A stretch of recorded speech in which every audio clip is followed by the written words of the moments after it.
उत्तर भारत के एक छोटे से शहर जहानाबाद में अर्जुन सिंह नाम का एक साधारण युवक रहता था। उसके पिता एक स्कूल टीचर थे और माँ गृहिणी। बचपन से ही अर्जुन ने गरीबी और अन्याय को करीब से देखा था।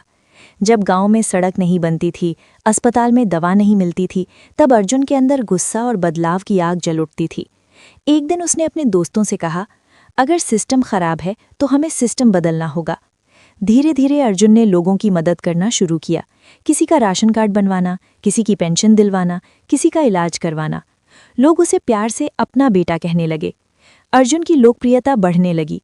एक दिन एक बड़ी पार्टी के नेता ने उसे टिकट ऑफर किया।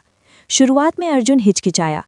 राजनीति गंदी है, लेकिन फिर उसने सोचा, अगर अच्छे लोग राजनीति में नहीं आएंगे तो बदलाव कैसे होगा। वह चुनाव लड़ता है। उसके सामने बड़े बड़े नेता थे जिनके पास पैसा और ताकत थी, लेकिन अर्जुन के पास जनता का प्यार था। चुनाव के दिन लोग लंबी लाइन में खड़े थे और नतीजा आया, अर्जुन सिंह भारी मतों से जीत गया। पूरा शहर जश्न मना रहा था। शुरुआत में अर्जुन वही था, ईमानदार, सच्चा और मेहनती। उसने सड़कें बनवाई, स्कूलों में सुधार किया, अस्पतालों में दवाइयाँ पहुंचाईं। लेकिन धीरे धीरे उसके आसपास लोग बदलने लगे। कुछ लोग उसके पास आए, सूट बूट वाले, बड़े बड़े बिजनेसमैन। उनमें से एक था विक्रम मल्होत्रा, शहर का सबसे बड़ा बिल्डर। विक्रम ने अर्जुन से कहा, आप बहुत आगे जा सकते हैं, बस थोड़ा हमारे साथ चलिए। अर्जुन ने मना कर दिया, लेकिन विक्रम हार मानने वालों में से नहीं था। एक रात विक्रम अर्जुन के घर आया। उसने एक बैग टेबल पर रखा। बैग खुला, उसमें करोड़ों रुपए थे। अर्जुन चौंक गया। ये क्या है? विक्रम मुस्कुराया। सिर्फ एक छोटा सा काम, गरीबों की जमीन हमें दिला दीजिए। अर्जुन के मन में लड़ाई शुरू हो गई। एक तरफ उसके आदर्श, दूसरी तरफ पैसा और ताकत। कुछ देर की खामोशी के बाद अर्जुन ने बैग उठा लिया। यहीं से उसकी गिरावट शुरू हो गई। अब शहर में बुलडोजर चलने लगे, गरीबों के घर टूटने लगे। जो लोग विरोध करते उन्हें धमकाया जाता।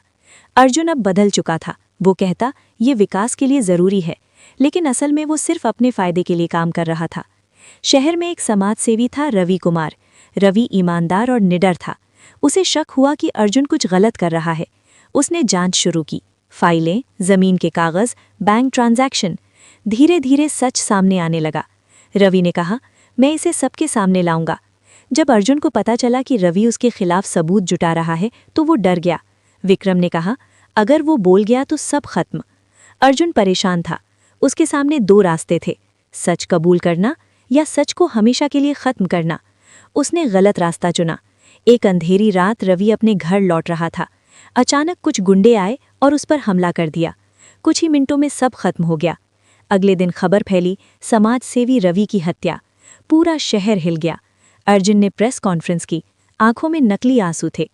ये बहुत दुखद घटना है, दोषियों को सजा मिलेगी। लोगों को लगा अर्जुन उनके साथ है, लेकिन सच्चाई कुछ और थी। रवि की बहन नेहा टूट चुकी थी, लेकिन उसने हार नहीं मानी। उसने कहा, मैं अपने भाई के कातिल को ढूंढूंगी। नेहा ने जांच शुरू की। नेहा को एक सीसीटीवी फुटेज मिला। उसमें अर्जुन के आदमी दिखाई दे रहे थे। फिर उसे एक रिकॉर्डिंग मिली जिसमें अर्जुन की आवाज़ थी, उसे खत्म कर दो। अब सच साफ था। नेहा ने प्रेस कॉन्फ्रेंस रखी। पूरा मीडिया मौजूद था। उसने सारे सबूत सबके सामने रख दिए, वीडियो, ऑडियो, गवाह, सब कुछ। पूरा हॉल सन्न रह गया। पुलिस तुरंत हरकत में आई। अर्जुन को गिरफ्तार कर लिया गया। वो चिल्ला रहा था, मैंने कुछ नहीं किया। लेकिन इस बार सच जीत गया। स्टोरी अच्छी लगी है तो प्लीज़ लाइक, सब्सक्राइब, कमेंट और शेयर करें।